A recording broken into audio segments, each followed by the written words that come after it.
bookmakers.com.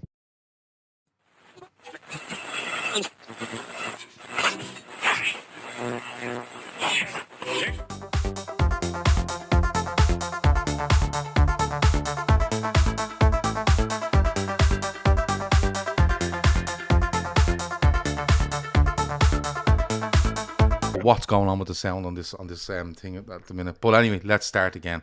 Welcome to the LFC Daytrippers. Welcome to a special interview with Dave Powell from the Echo, Chester fan, and no skin in this game. Looks at the financial side of Liverpool and Everton for the Echo. This show is brought to you by bookmakers.com. Go and check them out as well. And look, Dave, we've set this up because of an article you brought out over the last week with regards to FSG and John W. Henry. And, you know, we spoke about 6 weeks ago where we were talking about where the club might go, sales, partial sales, whatever it might be. But John Henry kind of broke away from, well, he kind of put some clarity on it when he was talking to Boston Red Sox fans. And he said, no, Liverpool aren't for sale. Is that where this article ended up coming from? Because you went, oh, hold on. If this is what he's saying, I need to go and speak to somebody here and find out exactly what's going on. Kind of, yes. I mean, John Henry is notoriously doesn't do too many media interviews or media appearances. I mean, that's both sides of the Atlantic, really. I mean, much to the chagrin of Boston fans and Liverpool fans, largely, I mean, it has been in the past because he's tended to speak quite candid, and it's his candour previously usually got him into more bother than maybe FSGPR would have liked to have happened. But the Q&A he did it with a number of sports outlets, media outlets in the US, The Athletic, Boston Globe, Boston Sports Journal. And Boston Sports Journal, in the very kind of last question, it addressed that major point of Liverpool are no longer for sale, which were they ever really? You know, that's up for discussion. I mean, from what I was told and what we discussed last time round, it was always very much an investment push which they were looking for. But yeah, that kind of kicked open the door. There was the ability to have some dialogue, obviously in Boston there, and I had it isn't. I mean, journalism is a job whereby you are only as good as, I suppose, the people you can connect with and the people you speak to. And we had a mutual kind of, there was a contact, and it kind of manifested itself from that, really. It wasn't a case of going through the club or kind of the PR channels or anything. It was one of those things where I had to ring the club on Tuesday morning to say that there was a piece coming out with John Henry. So it's one of those things, really. So it kind of was born from that. Seemed to me there was an open window there for some dialogue, however brief it may be. So that was what prompted it, really. Just really wanted to see what the level of commitment was to Liverpool, what the kind of funds might be made available this coming summer. That was always going to be a subject which was kind of given a bit of a kind of a grey answer, I suppose, because it's very non-committal as kind of the article made out. But the longer term commitment was reaffirmed. Mike Gordon, there was some to and fro about what may happen with Mike Gordon, because obviously he was seconded from his role at Liverpool. He transferred his responsibilities to Billy Hogan back end of last year, and that's. I mean, Billy Hogan's still now the driving force in terms of boots on the ground, what they do. But having Mike Gordon back involved in some way, shape, or form in terms of guiding the ship will, I think, appease certainly Jurgen Klopp and gives that sense of kind of a bit more calm and balance as to what was a fairly frenetic period, wasn't it, between kind of November and January. We had the news of obviously the FSG looking at investment, potential sale, and still are, I think. Yes, they are. I mean, and that's another thing that was quite telling. I thought one of the things that came out from that was, John Henry said that they'd kind of identified potential investors through that process, which they went through in back into last year. So that will probably kick on in the next in the coming weeks and months in terms of identifying kind of real serious people that they can get involved with. I don't know whether it was last time we spoke. It was around.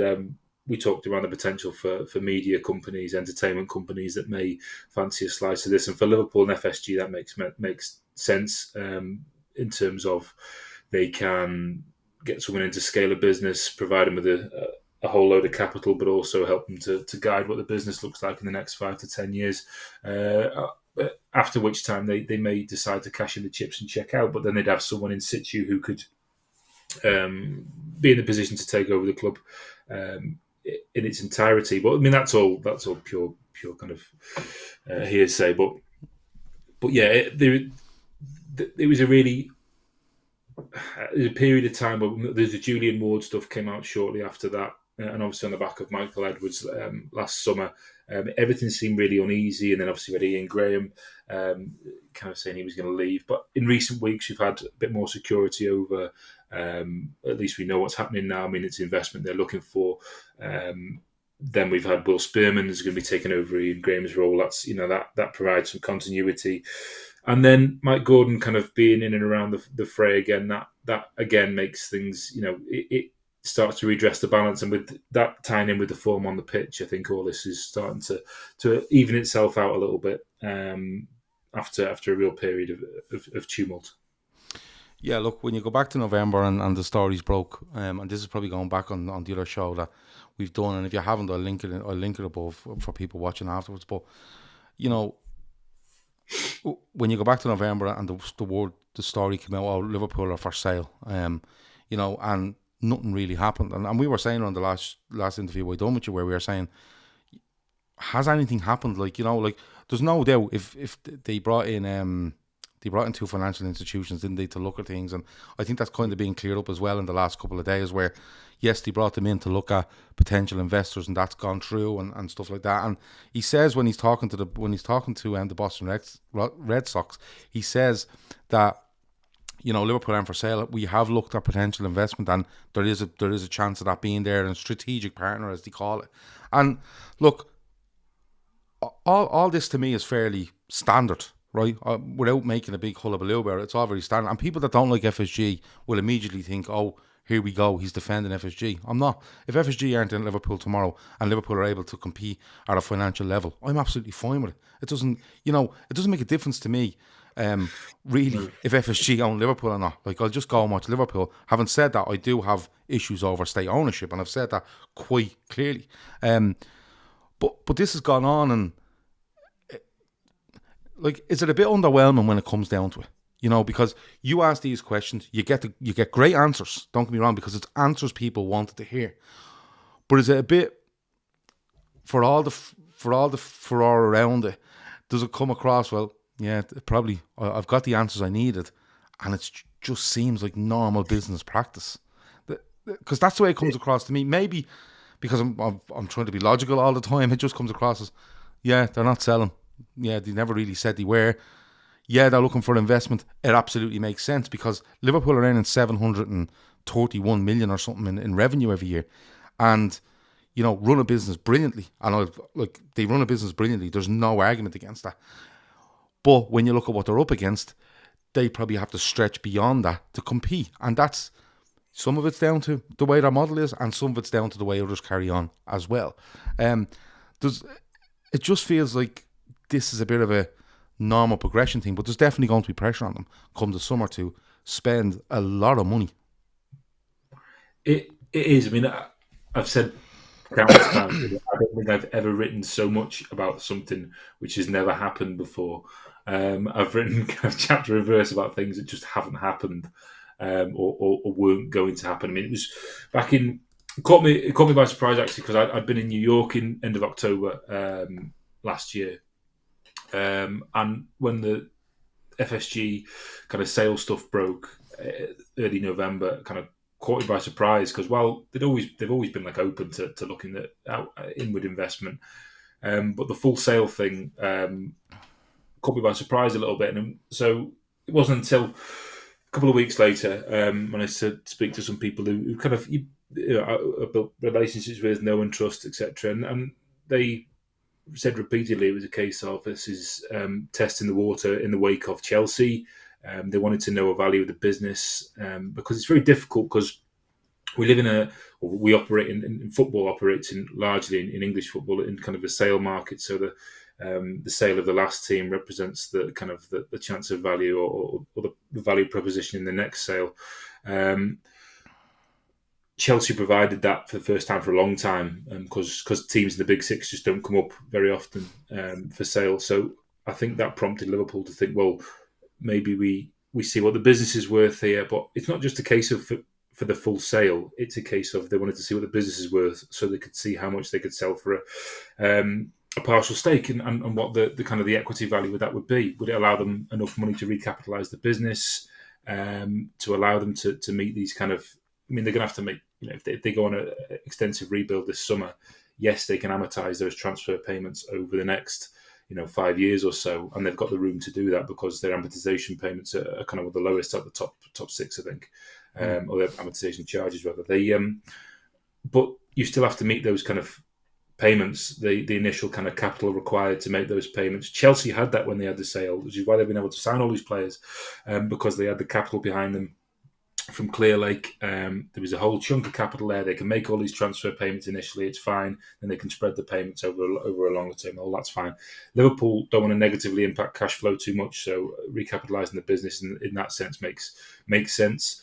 It allows them to value it in terms of if they're seeking finance for other things, and they're able to do that. They have a value on the business, and it was just a very normal kind of business practice, really, in the cold light of day. And I think it's taken some people by surprise a little bit in the US, certainly, about how it was perceived over here, because here, obviously, it is dominated the news agenda. Then we had the whole talks around the Middle East, are Qatar involved, and saying, even as recent as last month, it was, they've been in Liverpool meeting with FSG representatives. I mean, none of that happened. It was, I dare say there was some private interest when they saw Liverpool might be on the market, but nothing, and I say real because I was hauled over the coals for this over the past couple of months about saying that no real interest meant there was no interest in Liverpool as an asset. Yeah, but real interest is where you're talking. Real was in real put something interest, on the table. Someone actually coming forward. I'm interested in Ferraris, but I don't walk in and put an offer down on a Ferrari. No. Absolutely, it's no one came forward and said this is what we think the business is worth.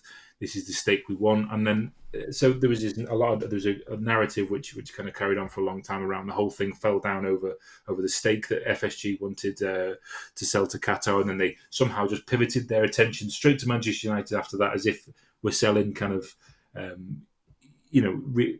assets which are worthless. I mean, they're not. These are football clubs with a huge business plan, and they know exactly what these people think long and hard about making these kind of investment choices. Chelsea's sale created a value in the market, which gave Liverpool FSG something to put against kind of what they thought the business was worth. But it also, and crucially, it created losers. So it smoked out a lot of the potential investors in European football who wanted to invest in a top six team, put together a consortium, but then ultimately lost out. So then you have a pool of people you think, well, these guys have got a significant amount of cash, they're ready to invest, etc. But for Liverpool, it's not just a case. I mean, they could go out tomorrow and try and find someone to buy a kind of a stake in the club or in FSG as a whole, who would sit there, park capital, and do absolutely nothing with it. I think the idea behind this is that they want someone who's going to help them, not just through giving them a chunk of cash. And I'm always asked, well, what does anyone get from this? Why would anyone make an investment into? Well, I have a couple of questions here, so I'm going to try to match it, and we will do questions at the end. The last 5 minutes we can rattle through a few. Sean says, if we are going on the moral high ground in terms of state ownership and human rights, we don't have to look any further than AXA and Nike. That's not my point at all, Sean. If you go into any football club, any sporting organisation, or indeed any organisation, big organisation in the world, you will find someone that they're tied to that has human rights issues. That's not my issue at all with state ownership. My thing with state ownership is that a state, and people think straight away you're talking Middle East. I'm not. I'm talking any state on this planet can come in, take hold of the Liverpool Football Club, and then start making up sponsors and making up finances and telling people that they're earning money off A, B and C, and these A, B and C literally don't exist. That's my issue with state ownership. And indeed, any owner that does it. But state ownership for me is where That's where you get the big issue. I don't care what state it is. And human rights, we're all against. We all stand up for human rights, and there's only so much we can do. But when you talk about state ownership, human rights is a massive issue.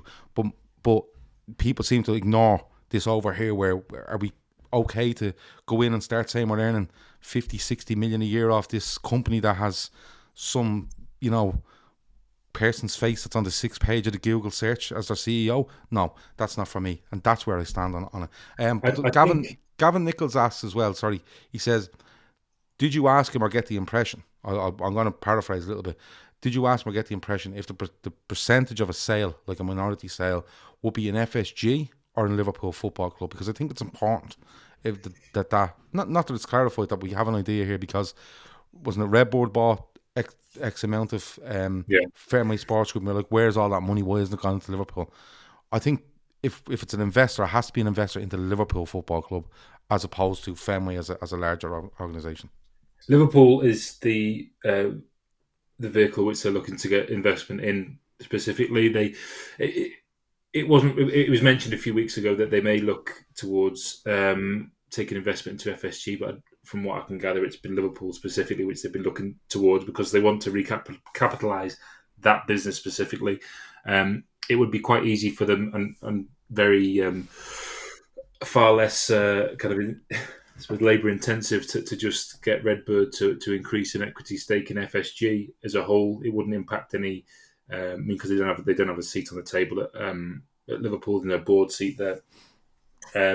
They would still be under the threshold. I mean, there would be no direct influence in terms of Liverpool, so they could do that even though they're AC Milan to lose. But that's not been a go-to move. They could have got Arctos or any one of those to increase their equity stake in FSG to realise some more cash. But it's been focused on Liverpool and in kind of bringing in new investment into Liverpool Football Club. Because that will ultimately directly impact Liverpool Football Club. The Redbird deal for FSG didn't impact Liverpool because it was an FSG deal. I mean, it came during COVID. There was people got quite giddy about it around would it be used for transfer fees. Largely, I think the underlying thing was they wanted to aid cash flow during COVID, but also maintain growth. So that's what they are. They are a growth business. They are a sports building empire. That's what they do. It may seem rather, we may not like it because we're football purists. I mean, ultimately, I just want to, like yourself, guys.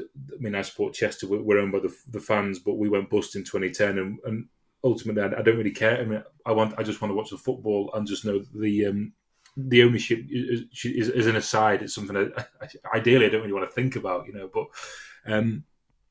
But they were in growth mode, so they're a business. So they're a growth business. So they bought the Pittsburgh Penguins with a chunk of that capital. It was never earmarked for Liverpool transfers, etc. But ultimately, people buy equity stakes in these businesses because of the value proposition, and the value may grow over the next 4, 5, 6 years.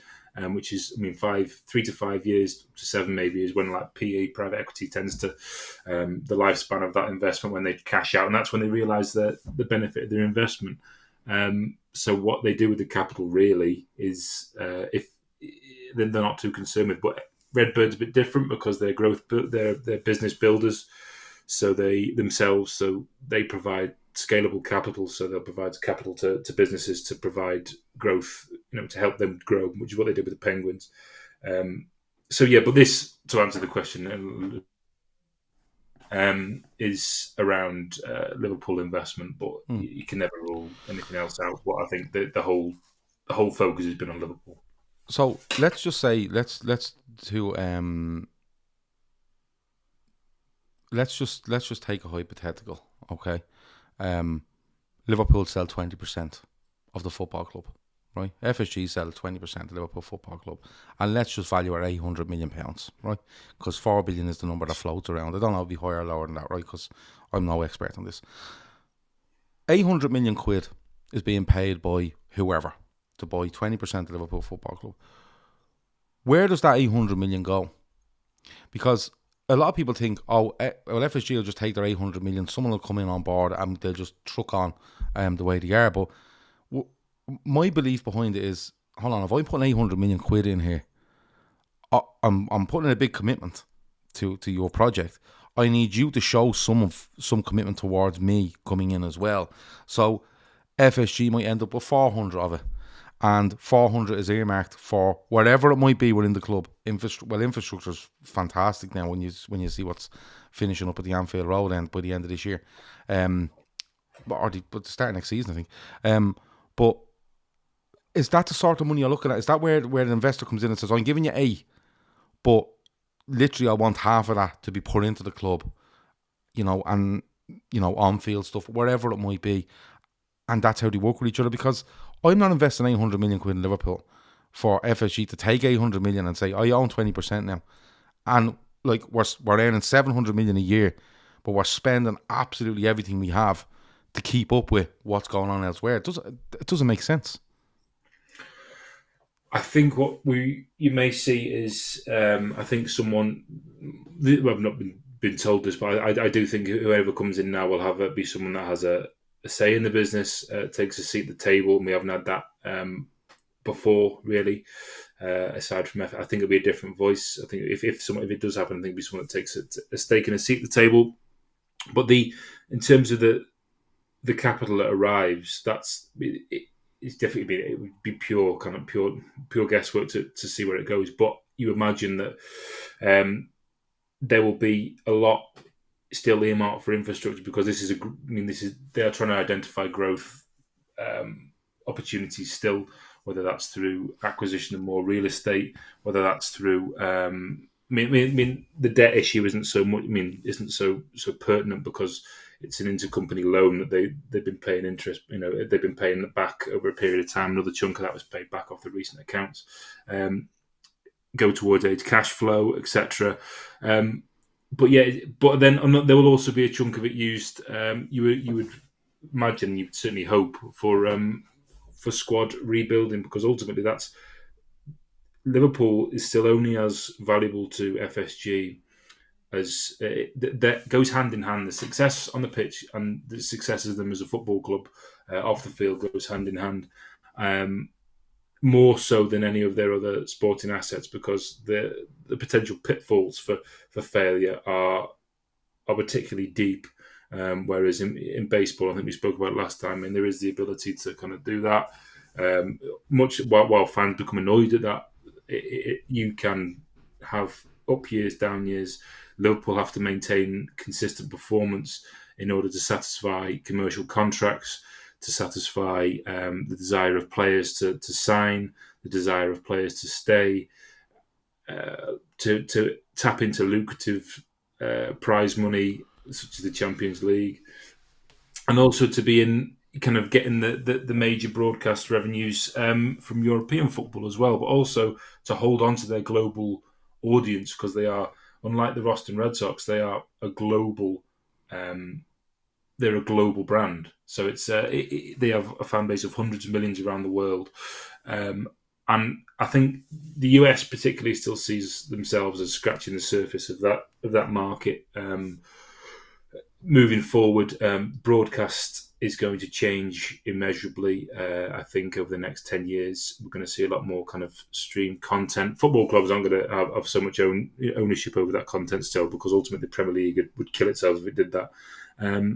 But Liverpool will want to find greater ways of monetizing their own global fan base, and also making sure that they're at the top table when it comes to Champions League reforms, Premier League reforms in terms of media rights, etc. So they're only going to rise, and I think FSG know full well that if they were to have sold now, they would have left money on the table. So that's, but to kind of earmark where all this money is going to go, because we've put kind of an arbitrary figure on it there of 800 million. So it's but you imagine that there would be some attributed to kind of aiding the balance sheet, then also infrastructure development, because there will still be opportunities for real estate, because FSG are huge into real estate. That is a real. They have their own real estate division in the US, and in Boston. They own pretty much most of the land around Fenway Park. There's a huge redevelopment going on in and around there.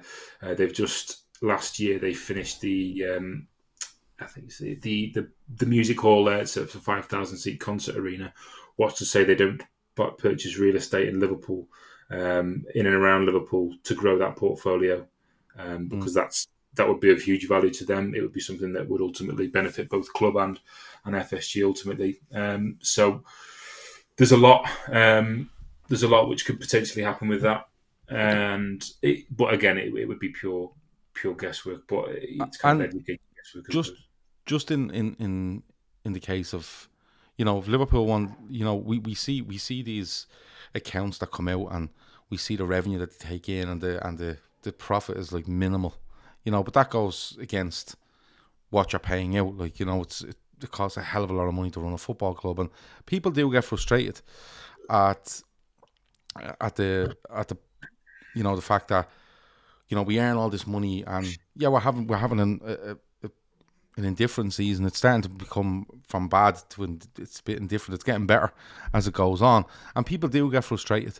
When you see the likes of Chelsea going out and doing what they've done over the last, and that to me is a fiddle. Keep putting 8 and 9 year contracts in. That's a fiddle. There's just no doubt about it, and I'm okay to say that. Do you know what I mean? I don't know where I am. Well, I don't know if you are. Well, I have no problem saying it. Like, nobody's going to give out to me. But I do get Liverpool's fans' frustrations when they see this going on. They say to themselves, geez, like, especially when it comes down to the midfield last season. Arthur Melo comes in, and you're kind of going, what?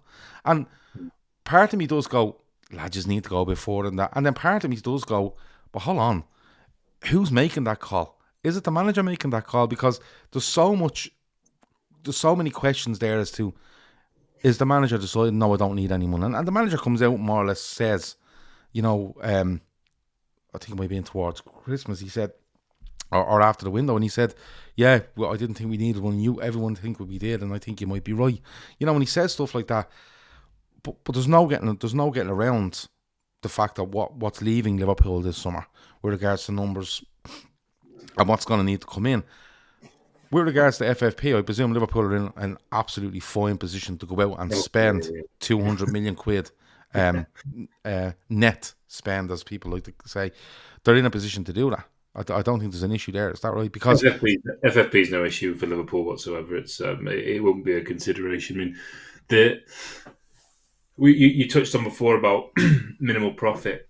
For an investor coming in to look at a football balance sheet and think, well, I'm going to invest in football because I'll take a dividend from the profits. It just doesn't happen. I mean, Liverpool made record revenues, was it 594 million, and they made £7.5 million pre-tax profit. It doesn't make normal business sense. Liverpool exists to be break even. That's the model. Anything above from that is a bonus for them. But the value proposition for Liverpool lies in it growing every single year until such time when they feel it can no longer grow any higher. And that is when they kind of cash out. That's where the value proposition for them lies. So that's why paying their own way is very critical for them, really, and being a sustainable business. While that comes to, that is a cause of, it's a major bone of contention, because people look around and they say, well, the United spending considerably more than Liverpool, but obviously then they have the huge debt issue. The Glazers take dividends out of the club for better or worse, regardless of how they perform during that season. So there's the very different dynamics at play. But as an investment proposition, if you were looking at the profit and loss, then you probably just wouldn't bother. But that's people. The idea is looking at these are seen as longer term investments where there is a value proposition further on down the road. So that's kind of where the value lies for Liverpool. But they are in a position to spend. They can spend if they want to, but they also need to, because as I mentioned before, it's a case of you can't be. There's a reason why there is success for.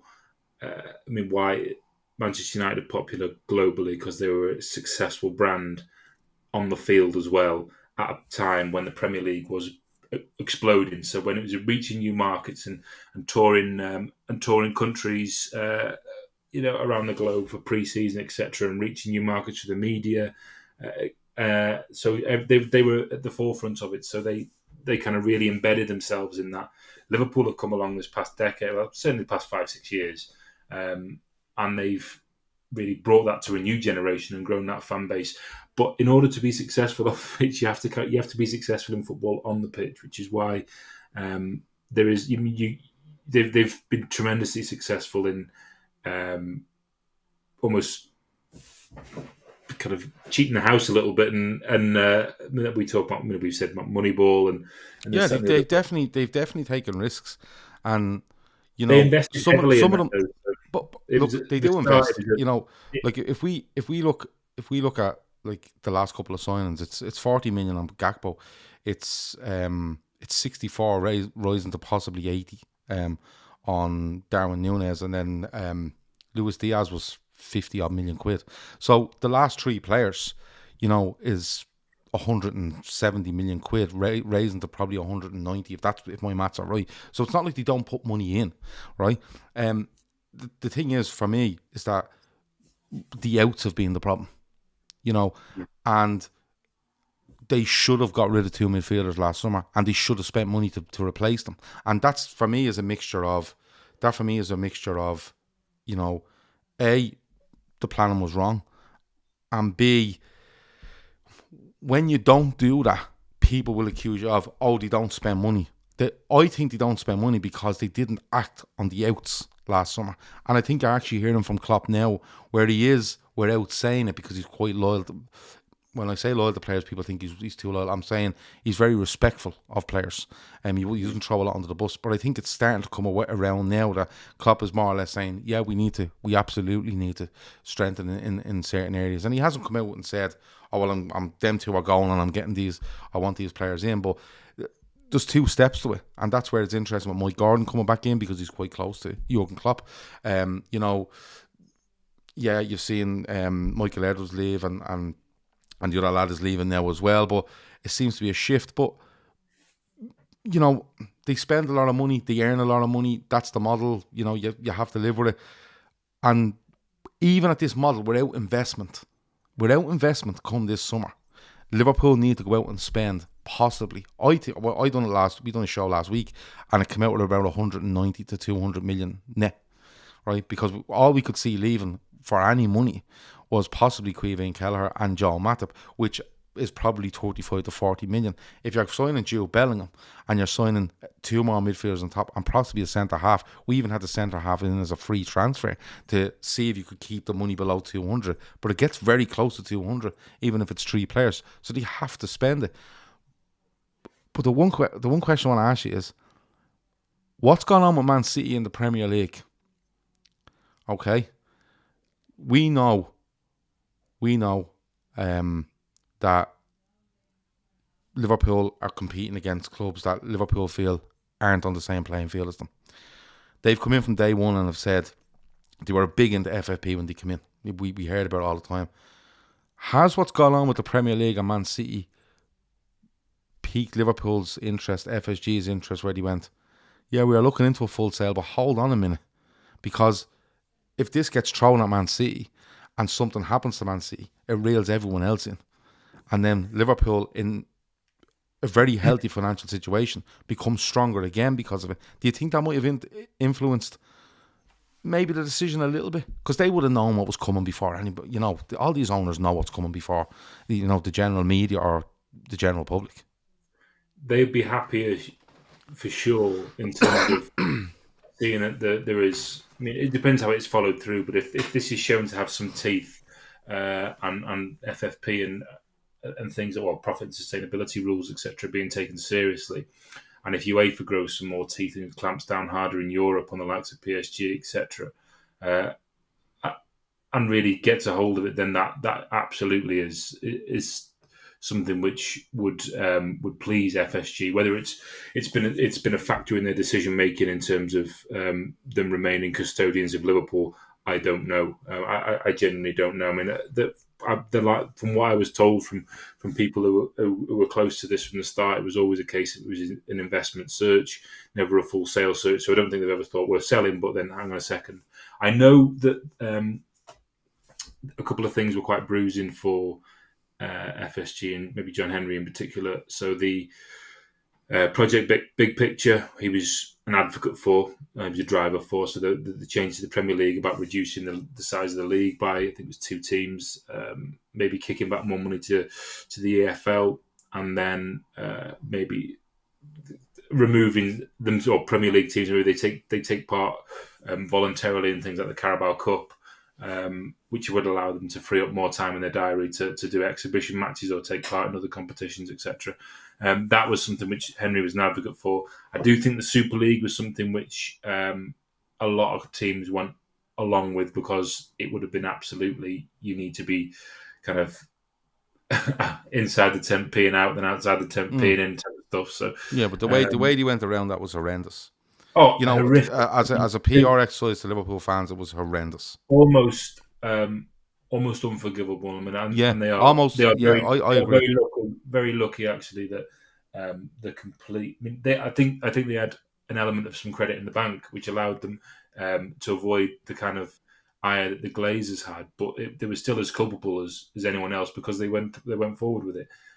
So, I mean, obviously, what's happened since then, the supporters board is all excellent, but there is an element of the football governance hopefully is changing, which will provide sterner guardrails around it, the kind that they've always wanted to exist in English football ever since they came into it, because they are from a North American model where there are guardrails around spending, there are salary caps, etc. Now it's very difficult to bring that North American model to English football, largely, especially about salary caps, because I went to the FT summit in London last week, and someone made a very valid point around salary caps. The North American model exists around salary caps because there is a collective bargaining agreement. So the players vote. The players have a stake in this. They vote. They have dialogue around the league, around what is acceptable to them when it comes to wages and payroll. So there's nothing like that exists in England. So the salary caps are very, very difficult to implement. So with that kind of off the table almost, FSG will probably be wanting English football's governing body and European football's governing body to show some teeth in terms of their rivals. And obviously, what happens with City is going to, ultimately what happens with City will define what happens for the English game moving forward. I think massively, yeah. But I don't know how. I mean, that could be. It's going to be something which rumbles on for a long, long, long time. But during that period, you imagine that the microscope is now firmly on some, City and other clubs in terms of how they operate moving forward. So, I mean, Newcastle, everyone made a huge. I mean, obviously the Saudi takeover there was a major concern or controversy for English football, waved through by British government largely because they didn't want to annoy the Saudi government too much, because they had so much inward investment into Britain. You didn't have to look too hard to see that there was £1 billion spent in terms of an energy plant SABIC in the northeast around the time of the Newcastle takeover. So all these things are interlinked. So, and of course you have the thing with the PGA and the Live Golf at the minute, where a person very close to Newcastle United is being named as a member of the Saudi Arabian government. And Newcastle had given all the assurances that these people had nothing to do with the Saudi Arabian government. And as much as you might applaud the Premier League for coming out and saying, we have an issue with Man City, this is what it is, it's taken 4 years, 100 plus charges, fine. But at the same time, you see this other stuff that's going on, and you nearly not blame FSG or other owners for going, you know what, I've had enough of this, because we're putting everything we have into it, we're spending everything we have, and we just can't get close to these people. I'm convinced that the whole 2025 new FFP coming from 2025 was thrown out, was put out there in 2022 to give these clubs 3 years in order to get themselves in order and pick up whatever they need to pick up to walk in 2025 and go, oh yeah, no, we earn 900 million quid a year. Here it all is, and that's a massive issue. But look, I'll let you go on the next couple of minutes. I have a couple of questions to throw at you quickly, but one last one from me. we've spoken about Liverpool needing to spend money. I think the mistakes Liverpool have been brilliant for the last 5 years, right? Since Klopp arrived, they've built up to something in start of 2018 for me, and since then they've been brilliant. They've been a joy to watch. They've been a joy to support. Go and watch them at Anfield, go away in Europe, whatever you want to do. They've been brilliant. And the players they brought in, the way they've finances, I think absolutely fine.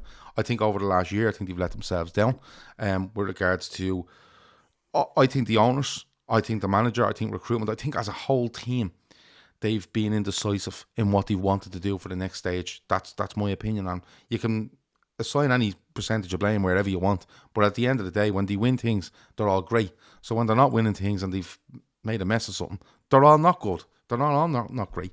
So, but looking into it, and we've spoken about Liverpool can spend that money and there won't be an issue, but investment, is this something where we'll see it in the short term and it will come in? Or do you feel that this could rumble on into next season, this time next year, where it's absolutely finalised? Because people are going to get nervy. I'm going to be honest. People are going to get nervy when it comes to, especially probably June the 1st, bang, where's this investment? Because, the season's over. July 4th, windows open and stuff like that. Where do you see it in a timeline? I think the search, the timing of the search starting probably gives an indication of how much time they wanted to give themselves to try and wrap something up. Feels like they've moved to a next stage now in terms of identifying some people they want to work with. John Henry said he thinks that something will happen. Timescales, I don't know. I don't think it's predicated. I don't think Liverpool's ability to spend is predicated on them getting investment. But I do think their long-term ability to, they'll have a little bit of a grace period to be able to spend some money and bring some players in. But they won't be wanting to go too far beyond the summer or too deep into this year if they do have plans to spend without having some cast iron assurances around investment coming into the football club. Will it happen? I think it will. Before the summer, potentially. I do. I think they've. It's not lost on them. I don't think that there is a concern over here now around how the team looks moving forward, because you can't just continue to go to the same well when you haven't got any saleable assets like they have had in the past. You actually have to spend some money now, and that's come from the fact that really, as you mentioned before, they've kind of missed at least two windows of where they could have addressed problems, etc., and moved players on, and so it's a problem of their own making, which they're going to have to pick up the tab for, really. So I do think investment will arrive, but again, it's a bit more different than just bringing in any old private equity partner or private investor. It's a case of that. I do think this ultimately starts the beginning of the end. And I've said this a few times around FSG. I think they want someone. The word strategic partner tells you that they're not coming in just looking for someone's money. They're looking for someone to come in and have a say and possibly increase their say.